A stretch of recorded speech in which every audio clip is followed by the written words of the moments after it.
Hello busy బీస్, welcome back to my channel Purnima and Radha stories. So అందరూ మీ భోగి రోజు పండగ ఎలా సెలబ్రేట్ చేసుకున్నారు? నేనైతే ఇక్కడ మా భోగి ఫెస్టివల్ ఎలా జరిగిందో ఈ వీడియోలో మీకు చూపించేస్తాను. ఆ రోజు అసలు ఫెస్టివల్ మేము ఎలా సెలబ్రేట్ చేసుకున్నాము, ఏమేమి కుక్ చేసుకున్నాము అండ్ మా కిడ్స్కి భోగి పళ్ళు ఎలా పోసాం, అది ప్రతిదీ కూడా మీతో షేర్ చేసుకుంటాను. దానికంటే ముందు మన ఛానల్ని ఎవరైనా ఫస్ట్ టైం చూసినట్లయితే please do subscribe to my channel. ఇప్పుడు మనం వీడియోలోకి వెళ్ళిపోతే మూవీస్‌లో 'కౌసల్య సుప్రజ రామ' అంటూ మూవీ ఎలా స్టార్ట్ చేస్తారో, అలానే మా డే అయితే మా మామయ్య గారి పూజతో స్టార్ట్ అవుతుంది. అది ఫెస్టివల్ డే అయినా, నార్మల్ డే అయినా సరే ఆయన పూజతో డే అనేది బిగిన్ అవుతుంది. సో, ఇంకా మా విషయానికొస్తే భోగి రోజు కాబట్టి తలారా స్నానం చేసుకొని కొత్త బట్టలైతే వేసేసుకున్నాము. ఈ సారీ వచ్చేసి మా అన్నయ్య రాఖీ పండగకిచ్చారు లాస్ట్ ఇయర్. ఇదొకటి ఉందని గూడా నాకు గుర్తులేదు. నా లాస్ట్ వీడియోలో నేను నా వార్డ్రోబ్ ఆర్గనైజ్ చేసుకున్నట్టు పెట్టాను కదా! సో, అప్పుడు ఇది తవ్వకాల్లో బయటపడింది. దీనికైతే హానెస్ట్‌లీ అసలు బ్లౌజ్ కూడా నేను స్టిచ్ చేయించుకోలేదు. నా దగ్గర ఉన్న ఒక మ్యాచింగ్ బ్లౌజ్‌తో ఆ సారీనైతే అలా పేరప్ చేసేసుకున్నాను. అంతే కదా! మన వార్డ్రోబ్‌లో బట్టలు పెట్టుకున్న తర్వాత కొన్ని ఉన్నాయని గూడా అసలు మనం మర్చిపోతాము. అంటిల్ అండ్ అన్‌లెస్ మళ్ళీ అది ఆర్గనైజ్ చేసుకునేంత వరకు. నాలానే మీకు కూడా అలా అనిపిస్తుందా? నాకైతే కామెంట్ చేసి చెప్పండి. ఇంకా మామయ్య గారి పూజ అయితే అవ్వనే అయ్యింది. పండగ కాబట్టి ఇల్లంతా ధూపం వేస్తున్నారు. ఇక్కడ మా అత్తయ్య అయితే హోరాహోరీగా ఫెస్టివల్‌కి పిండి వంటలైతే రెడీ చేసేస్తున్నారు. నేను కొంచెం సారీ అది డ్రేప్ చేసుకొని బయటకొచ్చిన తర్వాత దేవుడికైతే దండం పెట్టేసుకున్నాను. ఇంకా మావయ్య గారు మొత్తం ఇల్లంతా కూడా ధూపం వేస్తారు. అలా వేసుకుంటే చాలా మంచిదంట. ఇంక పిండి వంటల విషయానికొచ్చేస్తే మీరైతే హైలైట్స్‌లో చూసేసారు కదా! మేమేం కుక్ చేసుకోబోతున్నామనేది. సో, ఫస్ట్ మనం పిండి వంటలు చేసుకున్నా, ఏం వంటలు చేసుకున్నా మెయిన్‌గా మన లంచ్‌కి, డిన్నర్‌కి లేకపోతే బ్రేక్‌ఫాస్ట్‌కి అయితే కామన్‌గా ఉండే పనే కదా! ఫెస్టివల్ అనుకుంటాం కానీ ఫెస్టివల్ అంటేనే డబుల్ వర్క్ లాగా ఉంటుంది. సో, మనం ఏమైనా కుక్ చేసుకున్నా కానీ వెరైటీస్ కుక్ చేసుకున్నా బేసిక్ ఫుడ్ అయితే మనం కుక్ చేసుకోవాలి కదా! ఇక్కడ నేనైతే సాంబార్ ప్రిపేర్ చేస్తున్నాను. సో దట్ ఆ రోజు కొంచెం పని త్వరగా ఈజీగా అయిపోతుంది కుకింగ్ రిలేటెడ్. ఇంకా మిగతా టైంలో పిండి వంటలు చేసుకోవచ్చు అన్నట్టుగా ఇంకా అలా ప్లాన్ చేసుకున్నాము. నేనైతే సాంబార్‌కి కావాల్సిన వెజ్జెస్ అన్నీ కట్ చేస్తుంటే సహస్ర వచ్చి ఒక్కొక్క క్యారెట్ తీసుకెళ్ళిపోతుంది. ఫ్రిడ్జ్‌లో ఉన్నప్పుడైతే అసలు అడగదు. కానీ నేను కట్ చేసినప్పుడు కర్రీ కోసం కానీ, సాంబార్ కోసం కానీ కట్ చేసినప్పుడు మాత్రం క్యారెట్స్ తీసుకొని తింటది. అండ్ ఆ రోజు నాకు వర్క్ కూడా ఉంది. యాక్చువల్లీ భోగి రోజు నాకైతే లీవ్ లేదు. సో, ఫాస్ట్‌గా కుకింగ్ అవన్నీ ఫినిష్ చేసుకోవాలి. ఈవినింగ్ భోగి పల్లికి అరేంజ్ చేసుకోవాలి. అండ్ ఆల్సో మధ్యలో నా వర్క్ చేసుకోవాలి. అందుకే ఇంకా హర్రీ బర్రీగా ఒక్కొక్కలం ఒక్కొక్క పని చేసుకుంటున్నాము. అండ్ అత్తయ్య అయితే పిండి వంటల కోసం అని చెప్పి పిండి జల్లించుకుంటున్నారు. సో, ఈలోపు మా కిడ్స్ ఇద్దరు ఊరికే ఎందుకు వదులుతారు? మేము కూడా హెల్ప్ చేస్తాం అని అన్నిట్లో కూడా ఇన్వాల్వ్ అయిపోతారు. వాళ్ళ దృష్టిలో వాళ్ళు హెల్ప్ చేస్తున్నామని అనుకుంటారు. బట్ వాళ్ళ చేసే హెల్ప్ మనకి హెల్ప్ అవ్వదని, అది డబల్ వర్క్ అవుతుందని వాళ్ళకైతే అర్థం కాదు కదా! సో, అది ఇచ్చేదాకా వాళ్ళు ఊరుకోరు కాబట్టి జస్ట్ ఒక 1 ఆర్ 2 మినిట్స్ వాళ్ళని అలా ఎంగేజ్ చేసేసి వాళ్ళని సాటిస్ఫై చేసి పక్కకు పంపించేస్తాము. ఆ తర్వాత మన పని మనం యాజ్ యూజువల్‌గా కంటిన్యూ చేసుకుంటాం. ఈలోపు సాంబార్ అయితే కుక్ అయిపోయింది ఫాస్ట్‌గా. నెమ్మదిగా ఇంకొక వైపు అత్తయ్య అయితే అరిసెలు వేస్తున్నారు. మేమైతే లాస్ట్ మూమెంట్ వరకు కూడా అసలు ఊరెళ్ళట్లేదు కదా! పిండి వంటలు చేసుకుందామా? వద్దా? అన్న డైలమాలోనే ఉన్నాము. బట్ ఎంతైనా సంక్రాంతి మనందరికీ పెద్ద పండుగ. మెయిన్ ఫెస్టివల్ కాబట్టి ఇలాంటి మెయిన్ ఫెస్టివల్ రోజు మనం పిండి వంటలు చేసుకోకపోతే ఏదో వెలితిగా ఉంటుంది అని ఫీల్ అయ్యాము. ఇంకా అందుకే ముందుగా దానికి కావాల్సిన ఇంగ్రీడియెంట్స్ అన్నీ తెచ్చిపెట్టేసుకున్నాము. మోస్ట్‌లీ ఇంకా అరిసెలు ఇయన్నీ కూడా కొంచెం డిఫరెంట్ స్టైల్‌లో చేశాము. టేస్ట్ ఎలా వస్తుంది అని భయపడ్డాము. కానీ టేస్ట్ అయితే చాలా బావుంది. అంటే యూజువల్లీ మనం ఊర్లో ఏం చేస్తామంటే పిండి మరపట్టించుకుంటాం కదా! అంటే పిండి మిల్లుకి ఇస్తాము. లేదంటే దంచుకుంటారు. బాగా ఓల్డెన్ డేస్‌లో అయితే మా అమ్మమ్మ, నానమ్మ ఆ టైంలోనైతే అరిసెలు చేయాలి అంటే పిండి దంచి చేసేవారు. ఈవెన్ నా చిన్నప్పుడు కూడా అలానే చేసేవారు. నాకు బాగా గుర్తు. అసలు అరిసెలు చేయాలంటే చాలామంది అమ్మలక్కలందరూ గుమిగూడి అట్లా పిండి దంచుకొని అరిసెలు చేసుకుంటూ, ముచ్చట్లు చెప్పుకుంటూ భలే వండుకుంటారు. యూజువల్లీ ఫెస్టివల్ అంటేనే ఇంకా అక్కడే కనిపించేస్తది ఆ ఫెస్టివల్ వైబ్ అంతా. అందరూ కలిసి కూర్చొని ముచ్చట్లు చెప్పుకొని పిండి వంటలు చేసుకునే దగ్గర ఫెస్టివల్ వైబ్ అయితే వచ్చేస్తది. బట్ ఇప్పుడేంటి అంటే సిటీస్‌లో ఎవరికి వాళ్ళే న్యూక్లియర్ సెటప్ లాగా ఉంటాం కాబట్టి మోస్ట్‌లీ మనం చేసుకునే కొంచెం వంటల కోసం ఇంకా వేరే వాళ్ళని ఇన్వాల్వ్ చేయటం కూడా బావుండదు అని చెప్పేసి ఇంక ఇద్దరం కలిసి ఇట్లా మాట్లాడుకుంటూ ఏదో ఒక ముచ్చట పెట్టుకుంటూ అత్తయ్య అరిసెలు వేస్తూ ఉంటే నేనైతే తీస్తున్నాను. కొన్ని వంటలు ఏంటో కానీ ఎంత చేసినా వాళ్ళ జనరేషన్‌కి చేసినప్పుడు సెట్ అయినట్టు మనకి సెట్ అవ్వవేమో అని నా ఫీలింగ్. దీనికి మీలో ఎంతమంది అగ్రీ అవుతారో నాకైతే కమెంట్ చేసి చెప్పండి. మోస్ట్‌లీ మరి అది వాళ్ళ చేతి మహిమో లేకపోతే ఆ ప్రాసెస్‌లో ఉంటుందో నాకైతే తెలీదు. వాళ్ళు ఎలా చేసినా కానీ టేస్ట్ అయితే చాలా బావుంటుంది. ఫైనల్లీ మా అరిసెలయితే ఇక్కడ రెడీ అయిపోయినాయి. ఆ తర్వాత ఇంకా జంతికలు కూడా వేసేసుకుంటున్నాము. సో దట్ ఇంకా 2 వంటలు అయిపోతే అక్కడికి ఒక టాస్క్ కంప్లీట్ అయిపోతుందని చెప్పేసి అరిసెలు, జంతికలు మోస్ట్‌లీ అత్తయ్యనే చేశారు. అంతా నేనేదో కొంచెం హెల్ప్ చేస్తున్నాను. అవి డిప్ చేసి బయటకి తీసి అట్లా కొంచెం కొంచెం హెల్ప్ చేస్తున్నాను. చిన్నప్పుడైతే పిండి వంటలు వండే దగ్గర కూర్చొని సెటిల్ అయిపోయి అక్కడే తింటూ టేస్ట్ బావుందా లేదా అంటూ జడ్జ్ చేసేవాళ్ళం కదా! ఆ రోజుల నుంచి మనం కుక్ చేసే రోజుల్లోకి వచ్చేసాము. అఫ్‌కోర్స్ ఫుల్ ఫ్లెడ్జ్డ్‌గా ఇప్పుడు కూడా నేనేమి ఇలాంటి పెద్ద పెద్ద వంటలైతే చెయ్యట్లేదు. బట్ కొన్ని కొన్ని నేర్చుకోవాలనుకుంటాను. బట్ నా వల్ల కాదు. అంత ఓపిక అయితే ఉండదు. అది చాలా ప్రాసెస్ ఓరియెంటెడ్‌గా కుక్ చేసుకుంటూ ఉంటారు కదా! మనకంత టైం కూడా ఇవ్వరు మన కిడ్స్.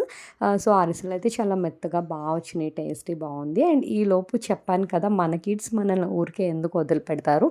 అందులోకి పర్ణికి పనులంటే చాలా ఇంట్రెస్ట్. నేను హెల్ప్ చేస్తానని చెప్పి అసలు తను కూడా బాగానే హెల్ప్ చేసింది. నేనైతే అసలు నమ్మలేకపోయాను. ఆల్మోస్ట్ ఒక 1½ to 2 అవర్స్ తనే అలా ప్రెస్ చేసింది జంతికలన్నీ కూడా. సో, తను హెల్ప్ చేస్తే ఇంకా అత్తయ్య వీటిపైన వేస్తే నేను ఇంకా అలా బయటకి స్ట్రైనర్‌తో తీసి పక్కన పెట్టేస్తున్నాను. కొంచెం అటు ఇటుగా షేప్ అవుట్ అయినా కానీ వేస్తుంది. అసలు ఆ ఏజ్‌కి తను అలా చేయడమే గ్రేట్ అని చెప్పి మా అత్తయ్య అయితే యాజ్ యూజువల్‌గా నాకు క్లాస్ తీసుకున్నారు. అంతే కదా! చిన్నపిల్ల అంత చక్కగా చేస్తుంది. మనకి ఇంకా మన 90s జనరేషన్స్ అటుకి ఇటుకి మధ్యలో ఉండిపోయామని నా ఫీలింగ్. ఇప్పుడు క్లాస్ తీసుకున్నారు కదా అని సీరియస్‌గా నేనైతే చేశాననుకోండి, ఇంకా అవెవరు తినకుండా అయిపోతుంది. అందుకే నేనైతే ఏం ఇన్వాల్వ్ అవ్వలేదు. అది అక్కడితో వదిలేసి ఇంక నేనైతే నా వర్క్‌లో జాయిన్ అయిపోయాను. ఈలోపు మా చిన్న పాప కూడా వచ్చింది. "అక్క ఏం చేస్తే నేను అదే చేస్తా" అంటది. దీనికైతే అసలు స్టామినా కూడా సరిపోదు. అది అలా ప్రెస్ చేయటానికి. అయినా కానీ నేను చేస్తా అని చెప్పి గొడవ చేస్తుంది. సరే ఒక్కసారి దాని చేతికిచ్చేస్తే అది దాని వల్ల కాదు అది అని తనంతట తను రియలైజ్ అయిందనుకో తనే కామ్ అయిపోతుంది అని చెప్పి తనకు కూడా ఒకసారి అలా ఛాన్స్ ఇచ్చాము. కానీ ఏంటి అంటే యూజువల్లీ ఇలా పిండి వంటలు వండుకునేటప్పుడు పిల్లల్ని పక్కన పెట్టేటప్పుడు చాలా జాగ్రత్తగా కేర్ఫుల్గా చూసుకోవాలి.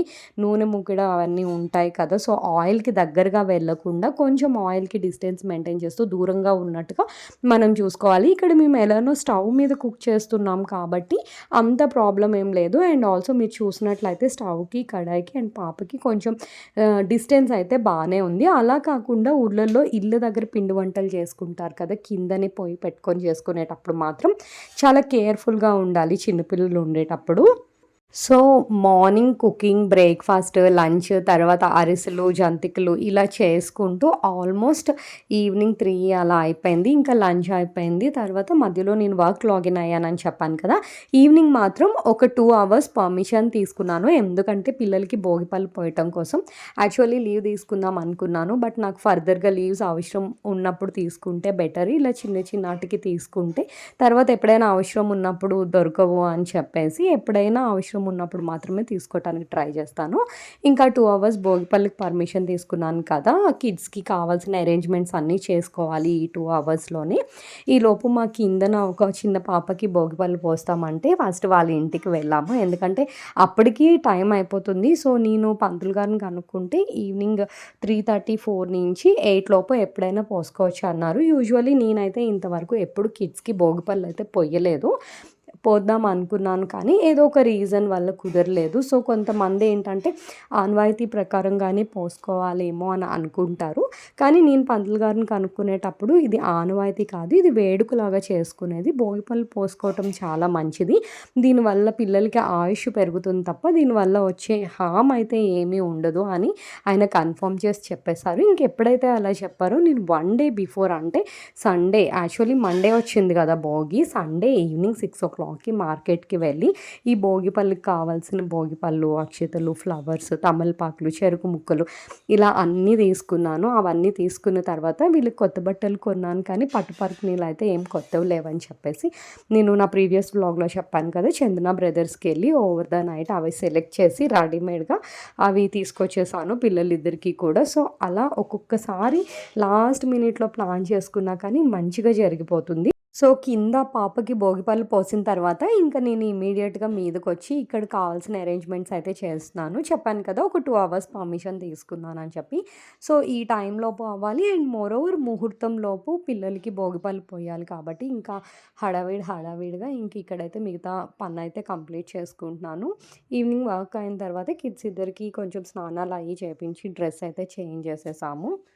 అలానే మా అపార్ట్మెంట్‌లో ఆల్మోస్ట్ అందరూ గూడా ఫెస్టివల్‌కి ఎళ్ళిపోయారు. సో, ఉన్నవాళ్ళు మట్టికి ఒక 3 మెంబర్స్‌నయితే భోగిపళ్ళు పోయటానికి, పిల్లల్ని ఆశీర్వదించటానికి పిలుచుకున్నాను. ప్రతీది కూడా నాకు లాస్ట్ మినిట్ ప్లాన్‌లానే అయింది. కిడ్స్ అయితే ఈవెన్ ఇక్కడ కూడా నన్ను వదిలిపెట్టట్లేదు. నేను బర్రీగా చేస్తున్నా కానీ ఇక్కడ కూడా నేను హెల్ప్ చేస్తానని చెప్పి ఫ్లవర్స్ తీసుకొని ఆ ఫ్లవర్స్‌ని పూరేకులు మొత్తం చీరేసి ఇల్లంతా చల్లేసి అట్లా నాకు డబల్ వర్క్ చేస్తూ ఉంటారు. ఏదైనా టెన్షన్‌లో హడావిడిగా అయిపోవాలి, టైం లేదు అన్నప్పుడు మాత్రమే మనకి వీళ్ళు ఇంకా ఎక్కువ పని అయ్యేలాగా చేస్తారు కదా! మేబీ అది కిడ్స్ నైజమేమో. అండ్ ఇక్కడ బ్యాక్ డ్రాప్ అయితే ముందు రోజు నైటే నేను ఇలా అతికించేసుకున్నాను. మీరు నా ప్రీవియస్ వీడియోలో చూసున్నట్టయితే నేను మామయ్య గారి హెల్ప్‌తో ఇక్కడ బ్యాక్ డ్రాప్ అయితే అరేంజ్ చేసేసాను. ఈ బ్యాక్ డ్రాప్ నేను బేగం బజార్లో తీసుకున్నాను. చాలా బాగుంది యాక్చువల్లీ. ఏమైనా చిన్న చిన్న పూజలైనా ఇట్లాంటి అకేషన్స్ అప్పుడు ఇట్లా పెట్టుకుంటాకి నిండుగా కనిపిస్తుంది. అండ్ ఇంకా తాంబూలం కోసం అని చెప్పి నేను ఇక్కడ జాకెట్ ముక్క, అరటిపళ్ళు ఇవన్నీ కూడా అరేంజ్ చేసేసుకుంటున్నాను.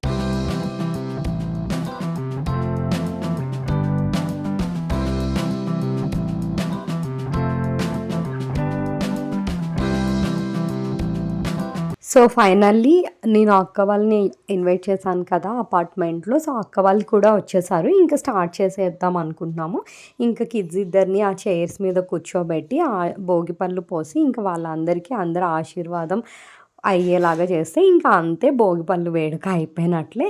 సో ఏదైనా సరే మనం ఎంత గ్రాండ్గా చేసాము అనే దానికంటే మనం ఎంత సాటిస్ఫాక్షన్తో చేసాము, మనం చేసిన పని అక్కడ మనం సాటిస్ఫై అయ్యామా లేదా అనేది చాలా ఇంపార్టెంట్ నాకు తెలిసినంత వరకు.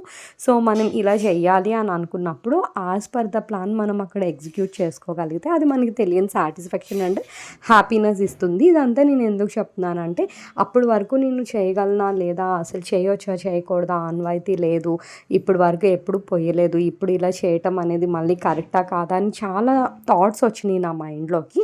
కానీ రైట్ పర్సన్ని కాంటాక్ట్ చేయటం వల్ల, అంటే పూజారిని, పంతులు గారిని కాంటాక్ట్ చేయటం వల్ల, ఆయనతో మాట్లాడటం వల్ల, ఆయన చెప్పటం వల్ల నా డౌట్స్ అన్నీ క్లారిఫై అయిపోయినాయి. క్లారిఫై అయిన తర్వాత ఇంకా ఇమీడియట్గా నెక్స్ట్ కావాల్సిన అరేంజ్మెంట్స్ అన్నీ నేను అప్పటికప్పుడు తీసుకొచ్చుకొని చేసి ఇలా అంతా మంచిగా యాజ్ పర్ ద ప్లాన్ అయిపోయినందుకు నాకైతే చాలా సాటిస్ఫైడ్గా అనిపిస్తుంది. అండ్ మా కిడ్డోస్ అవుట్ఫిట్స్ ఎలా ఉన్నాయో నాకైతే కమెంట్ చేసి చెప్పండి. నాకు ఇవి కూడా నేను లాస్ట్ మూమెంట్లో తీసుకున్నాను కదా, బట్ చాలా బాగా సెట్ అయినాయి వాళ్ళిద్దరికి. అండ్ ఆ కలర్ కాంబినేషన్ కూడా కొంచెం యూనిక్గా బాగుంది అని నేను ఫీల్ అయ్యాను. అండ్ ఫిట్టింగ్ కూడా చాలా పర్ఫెక్ట్ ఉందన్నమాట. వాటి కాస్ట్ కూడా చాలా రీజనబులే. సహస్ర వేసుకున్నది అయితే 1500 పడింది అండ్ పర్ని వేసుకున్నది సమ్ 1650 ఆర్ 1700 అరౌండ్ పడింది. ఈవెన్ మనము విడిగా మెటీరియల్ తీసి స్టిచ్చింగ్ చేసినా మనకి స్టిచ్చింగ్ కాస్టే బాగా ఎక్కువ పడుతుంది కదా. సో ఆ రకంగా చూసుకున్నా నాకు అది చాలా కన్వీనియంట్గా అనిపించింది. అండ్ యూజువల్లీ నేనైతే సిస్టర్స్ ఇద్దరికి కూడా ఎక్కువ ట్విన్నింగే ప్రిఫర్ చేస్తాను. అది అవుట్ ఆఫ్ ఫ్యాషన్ అయినా కాకపోయినా సరే నేను ట్విన్నింగే ప్రిఫర్ చేస్తాను. ఎందుకంటే ఇద్దరికి వేరువేరుగా తీసుకుంటే చెల్లికి తీసుకున్నదే నాకు నచ్చిందని పర్ని అంటది, సహస్ర ఏమో అక్క లాంటిది నాకు కావాలని సహస్ర అంటది. సో ఆ రకంగా ఇద్దరిని నేనైతే సాటిస్ఫై చేయలేను. ఇంక ఈ గొడవ అంతా ఎందుకులే, ఇద్దరికి ఒకేలాంటివి తీసుకుంటే ఒకరితో ఒకరు అసలు కంపేర్ చేసుకోరు, ఇంకా ఏ ప్రాబ్లం ఉండదని చెప్పి మోస్ట్ ఆఫ్ ద టైమ్స్ అయితే నేను పిల్లలిద్దరికీ కూడా ఒకేలాంటివి తీసుకుంటాను అవుట్ఫిట్స్. యూజువల్లీ మన దగ్గర ఉన్నదానికంటే ఎదుటి వాళ్ళ దగ్గర ఉన్నదే మనకు కావాలని ఎక్కువ అనిపిస్తుంది కదా, అదైతే కిడ్స్లో చాలా ఎక్కువ ఉంటుంది ఆ కైండ్ ఆఫ్ నేచర్. వాళ్ళకంటూ ఒక ఐడియా, అవగాహన ఉన్నంత వరకు కూడా ఇలా వెళ్ళిపోవటం బెటర్ అని నా ఫీలింగ్. ఇంకా అత్తయ్య, మామయ్య గారు వాళ్ళకి భోగిపళ్ళు పోసిన తర్వాత నేను గూడా భోగిపళ్ళు పోసేసి ఇంకా పేరెంట్‌కానికొచ్చిన అక్క వాళ్ళని కూడా ఆశీర్వదించమని చెప్పేసాము.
సో, ఫైనల్లీ ఇలా అయితే నా భోగి రోజు ఫెస్టివల్ అయిపోయింది. ఆఫ్టర్ భోగిపళ్ళు వేడుక I'm back to my work. ఇంక ఇదైతే నాకు తప్పదు.